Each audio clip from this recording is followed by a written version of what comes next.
નમસ્કાર, હું Nilesh Pavandhara farmer producer company Kotda સાંગાણીમાંથી.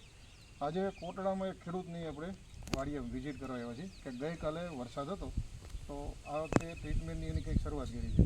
નમસ્કાર, તો તમારું નામ કહેશો? રાજેશભાઈ લક્ષ્મણભાઈ સોજીતા, કોટડા સાંગાણી. બરાબર. તો અત્યારે તમારા હાથમાં શું છે? 7 સ્ટાર બેક્ટેરિયા NPK. બરાબર.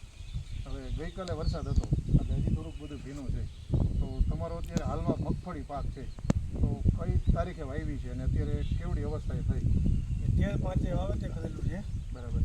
અને અત્યારે 1 મહિનો અને 10 દિવસની થઈ છે. પાયામાં ખાતર શું નાખ્યું હતું? લીંબોને ખોર, રેડીનો ખોર, DAP NP નથી નાખ્યો, સલ્ફર નાખ્યું, હાવ નથી નાખ્યો. બરાબર. તો અત્યારે આપણે મગફળી જોઈ શકીએ છીએ કે એકદમ વ્યવસ્થિત કલરમાં ને છે અને ફ્લાવરિંગ ચાલુ છે. તો અત્યાર સુધીમાં એના ખાતર છે બીજી કોઈ ટ્રીટમેન્ટ કરેલી? એમાં ટ્રીટમેન્ટમાં સ્ટીમ બીચ મારેલું છે, બોરન મારેલું છે, દૂધ ગોળ બોરોન અને સ્ટીમ રીત એક રાઉન્ડ કર્યો.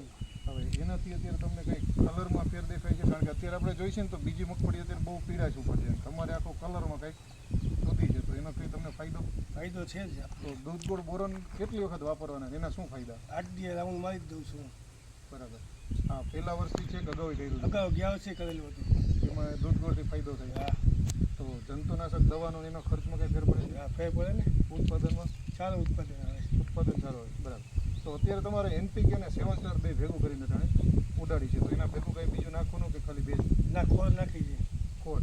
હવે એ શેના માટે વાપરવાનું? ઉડાવવા માટે ને ફૂગ માટે. ફૂગ માટે? કાળી ફૂગ, સફેદ ફૂગ કે? હા. બરાબર. અને NPK છે એટલે ખાતરના બેક્ટેરિયા. તો અત્યારે ફૂગનાશક તરીકે તમે આપ્યું છે? હા. બરાબર. હવે આનો તમને આ પહેલી જ વખત છે કે અગાઉ અનુભવ કંઈ છે? ના, ગયા વર્ષે કરેલો અનુભવ.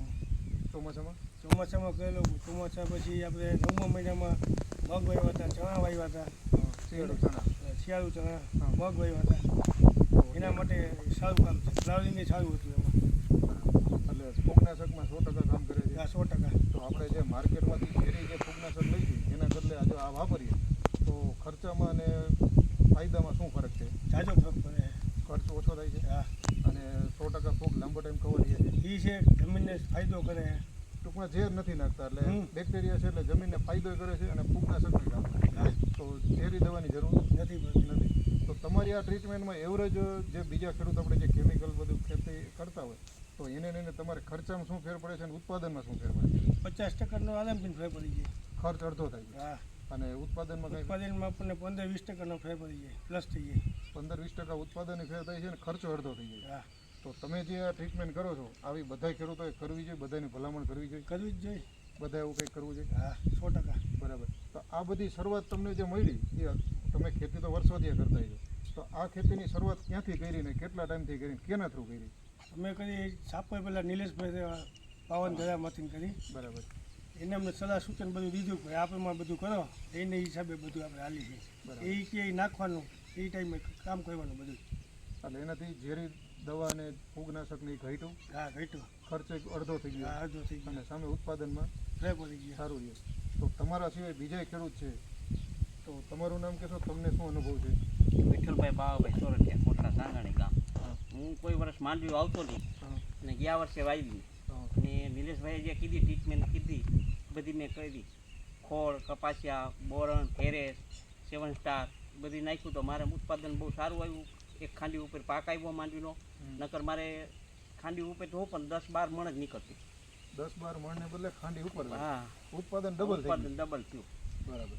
તો એમાં 7 સ્ટારનો કંઈ ના, 7 સ્ટાર બહુ સારો ફૂગમાં કે બહુ સારામાં સારું. એટલે બધા ખેડૂતો એક વખત અનુભવ કરી ટ્રાય કરવી જોઈએ. હા, કરવી જોઈએ 100%. બરાબર. પછી આપણી પાસે બીજા ખેડૂત છે, તમારું નામ કહેશો? જયંતિભાઈ ગાંડુભાઈ ભૂત. બરાબર. તમારો શું અનુભવ છે? મારે ગયા વર્ષથી જ મેં નાખ્યા હતા. હા. અને મગફળીમાં સારું એવું મને રિઝલ્ટ મળ્યું હતું. મારે ખેતરની અંદર ફૂગમાં થોડુંક વધારે છે એટલે ગયા વર્ષે અનુભવ બહુ સારામાં સારો થયો. ચણામાં મને બહુ અનુભવ સારો થયો. મગફળીમાં કેટલી વાર વાપર્યા છે? મગફળીમાં 3 વાર વાપર્યા તમે કહી શકો. 3 વખત? 3 વખત વાપર્યા. તો 3 વખત વાપરવાથી તો ખર્ચો વધે, એની સામે આપણે જે કેમિકલ લઈએ એ તો કદાચ ઓછું થાય કે એના કરતાં ઓછું થાય છે અને રિઝલ્ટ વધારે મળે? રિઝલ્ટ વધારે મળે કેમિકલ કરતાં. કેમિકલની જગ્યાએ કદાચ વધારે જમીનમાં ફૂગ હોય તો પણ વ્યક્તિ વાપરી શકે. હા, વાપરી શકે. પણ આનાથી 100% આપણને જમીનમાં ફાયદો થાય, નુકસાની નથી. એના પછી ચણામાં ચણામાં હા ચણામાં સારું એવું રિઝલ્ટ દીધું. એટલે રિઝલ્ટની વ્યાખ્યા આપણે શું કરીએ છીએ જ્યારે અત્યારે ચણા જે ખેડૂતને આપણે કેવું હોય હવે એમ કે સારું પણ સારું એટલે આપણે કઈ રીતે કરીએ? ચણાની અંદર વાવ્યા પછી જે સુકારો આવ્યો હતો મારે સફેદ ફૂગ આવી હતી પિસ્તાળીસ મૂળિયામાંથી આ 2 રાઉન્ડ કર્યા ને બધું અટકાઈ ગયું અને મારે ચણામાં લગભગ 20 મણ ચણા થયા ચણા કઈ વેરાયટી વ્હાઈટ ચણા હતા સફેદ સફેદ મોટા મોટા ચણા હતા.